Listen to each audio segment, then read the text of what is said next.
Welcome to the Community Clinical Care podcast from Shropshire in the UK. This week we're going to be exploring Mental Capacity Act in the UK and issues surrounding capacity and consent for our patients. We've taken a little bit of a turn this week and we're employing a new technology called Google NotebookLM, which is an AI generated voice. So our podcast is going to be presented by AI this week. Don't worry, all the information has been put in by ourselves and Google's translated it into a nice conversation. So we'll be really interested to hear what you think about this and enjoy the presentation. You know, it's funny how life kind of throws these curveballs at you. Like that time my grandfather was in the hospital, Yeah. right? And he just flat out refused treatment. Oh. And we were beside ourselves, worried sick, wondering if he really understood what was going on. Yeah. Turns out this whole thing about consent and mental capacity, it's way more complicated than I ever realized. Yeah. Honestly, I think we could all use a little more clarity on this stuff. Absolutely. So today we're diving into these two quick guides you sent over. Okay. Consent and mental capacity, and a Mental Capacity Act cheat sheet. Yeah, I use those all the time. They seem like the kind of thing you'd find like tucked away in a doctor's coat pocket. Ready for a quick consult, you know? Absolutely. And while they might be, for healthcare professionals, these guides are super relevant for everyone. Yeah, for sure. Because, we're not just talking about medical decisions here, right? No, not at all. It's really about respecting someone's right to make choices about their own life, whatever the situation. Exactly. And both of these sources, they really hammer home that fundamental principle. Everyone has the right to make their own decisions. Okay, so that's like the baseline, the starting point, right? Yeah. But then there's this whole other layer. What happens when someone maybe can't make a particular decision, like they don't have the capacity? Right. That's where things get a bit more complex. Absolutely, yeah. And this is where the law steps in to provide like a framework, Okay. The law kind of operates under this assumption of capacity. So unless there's clear evidence suggesting otherwise, it presumes that a person can make their own choices. Gotcha. That evidence part feels key, though. Yeah. It is. We can't just go around making assumptions about someone's capacity just based on like a hunch or a feeling. No, you're totally right. It needs to be more than just like a gut feeling. Right. And that's where documentation is really important. Both guides emphasize that. So it's about keeping a clear record. Yeah. Not just for like legal protection, but also for transparency and making sure everyone's accountable. Precisely. This documentation helps make sure decisions are made fairly, with everyone's best interests in mind. Now, both sources acknowledge that sometimes a person might not have the capacity, to make a specific decision. Right. And this is where things get really, tricky, maybe. Because how do you even start to define mental capacity? It's like this invisible thing. Yeah, it can seem that way. But the Mental Capacity Act, it actually does a pretty good job at breaking it down into concrete abilities. Think of it like this. Our brains need all their cogs to be working, to function. Yeah. Like imagine a car, but it's missing a wheel. You wouldn't expect it to drive properly. Okay, I like that. So mental capacity is like having all your cognitive wheels in place. Exactly. It's not just about whether someone can say yes or no. It's about if they actually understand what they're agreeing to. So it's about like processing information, thinking it through, and then communicating that decision. Exactly. But what happens when someone makes like what seems like a really risky choice? One of the sources mentioned unwise decisions. Does that automatically mean they don't have capacity? That's a really good point. And it's one that often causes confusion. Just because a decision, maybe we don't agree with it personally or it seems risky, it doesn't necessarily mean they lack the capacity to make that decision. Oh, okay. They still have the right to make choices, even if we might think those choices are unwise. So capacity and the right to make maybe a risky choice, those are two separate things. Absolutely. And it really highlights how important it is to respect individual autonomy. Now, this kind of brings us to the heart of the matter. How do we actually figure out if someone has the capacity to make a certain decision? Thankfully, these guides give us, like, a roadmap.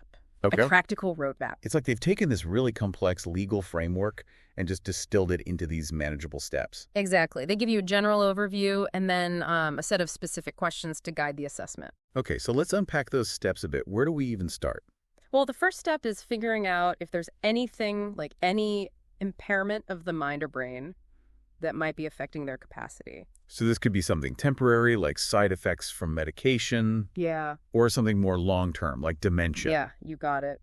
The guides even give specific examples: a head injury, delirium, learning disabilities. Okay. And it's important to remember that these things can be temporary or they can fluctuate. Right. So capacity isn't always a fixed thing. It can change based on different factors. Exactly. Now, if an impairment is identified, that's when you move on to what are called the functional tests. Okay. These are really at the core of how we assess someone's decision-making capacity. Okay, so the functional tests only come into play if there's a reason to think someone's capacity might be compromised. Precisely. And these tests look at someone's ability to understand, retain, use, and weigh information, especially as it relates to the specific decision they need to make. I'm already intrigued. Let's dive into those functional tests. Break them down for us. All right. The first one is all about understanding. Can the person understand the information about the decision they need to make? And that relevant information part seems really important. Like, we're not expecting them to understand advanced calculus or something. Right, exactly. Just the specific facts about this choice. Exactly. And the guides talk about using really clear, straightforward language and exploring, different ways of communicating, speaking, writing, or even demonstrating. So it's about making sure they get it, not just like being told something. Absolutely. And once we know they understand, then we have to see if they can remember that information. Which makes sense, because if they immediately forget what you've told them, they can't really weigh the different options, can they? Right. They got to hold on to it at least long enough to make the decision. Okay, so let's say they understand and can remember it. What's next? Okay, the next functional test is about weighing things up, being able to think it through, compare the different options. Yeah. Can they understand the potential consequences of their decision, both good and bad? Can they explain why they're leaning one way or another? It's like they're mentally weighing the pros and cons on a scale. That's a perfect way to put it. They need to be able to hold those different possibilities in mind and then make a judgment call. Okay. And last but not least, there's the whole communication piece. Yes. And this is where it gets really interesting, because the sources make it clear. Communication doesn't always have to be verbal. Oh, wow. That's so important, especially for people who might have communication difficulties. Absolutely. It can be any method that lets them express their decision. Writing, gestures, even eye movements, if that's what works for them. That's amazing. It really stresses how much we need to meet people where they are, find ways to understand their wishes, even if they can't just tell us in words. Exactly. But what happens if someone can't communicate in any way? That's a really good question. How do you even begin to assess capacity in those situations? That's where things get really, really complex. It might mean involving specialists, people who are trained to assess and support communication in, those really challenging situations. So in those cases, it's even more crucial to gather as much information as possible and get a team of experts to figure out what's in the person's best interests. Exactly. The point is, assessing capacity isn't a one-size-fits-all thing. It takes careful consideration, clear communication, and a willingness to adapt to the situation and the person. Wow. This has already been really eye-opening, and we haven't even gotten to consent yet. Oh, yeah. That's a whole other layer to this, and it's really connected to capacity. But, Okay. I should probably save that for after a quick break. Okay, so we talked a lot about capacity, but now let's get into consent. It feels like these two ideas go hand in hand, don't they? Absolutely. You can't really have consent without capacity. Right. It's like, you need to have a solid foundation before you build a house, right? That's a good way to put it. You can't just slap on the walls. Right. You need a base. And understanding is the foundation for consent. Okay, so to give informed consent, someone needs to be able to understand what they're actually saying yes to. Precisely. And those functional tests we talked about before the break, understanding, retaining, using, and weighing information, they're all part of consent. Right. So it's like those tests help us figure out if someone's really able to make a choice about this. Exactly. One of the sources had a really good way of explaining it. They said it's like signing a contract. You wouldn't sign your name on something without knowing what's in it, would you? Well, I might not read every word. Right. But you're not just going to blindly sign. Exactly. So informed consent is really important in healthcare for sure, but in any situation where there's something big at stake. Yes. It's all about making sure people are really a part of the decisions that affect their lives. That makes sense. But there's one part about consent I'm curious about. One of the guides said that consent can be taken back at any time.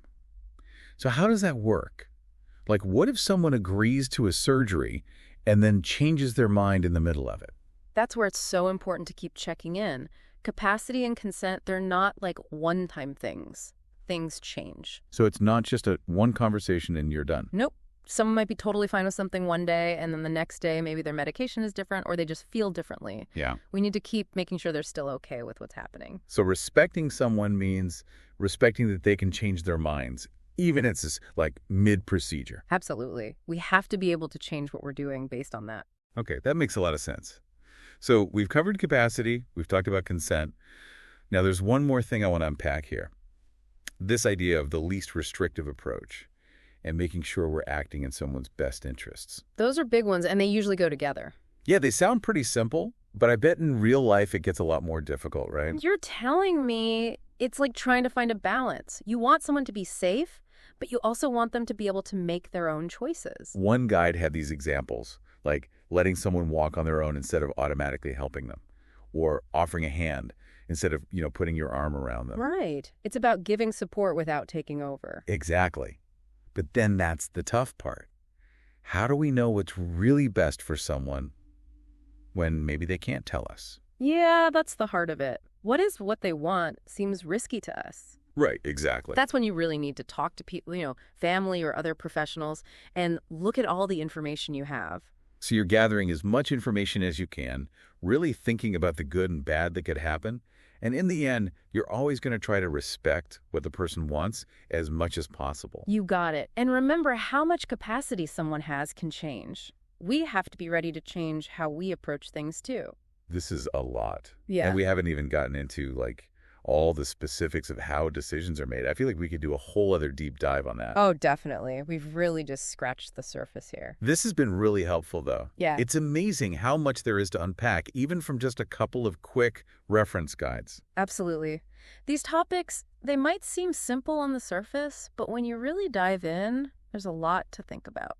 Well, on that note, I think it's time to take another quick break. We'll be right back to wrap things up.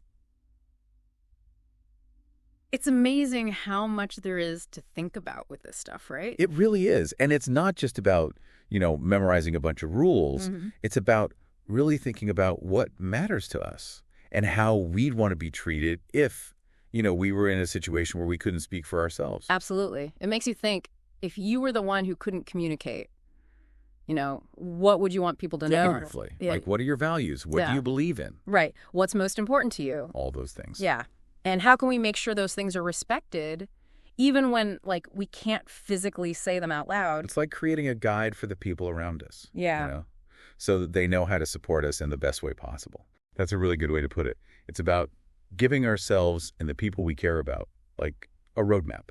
Absolutely. So we can all navigate those tough situations with a little more, grace and understanding. Exactly. Because in the end, that's what consent and capacity are really all about, making sure that everyone feels heard and respected. I love that. Wow.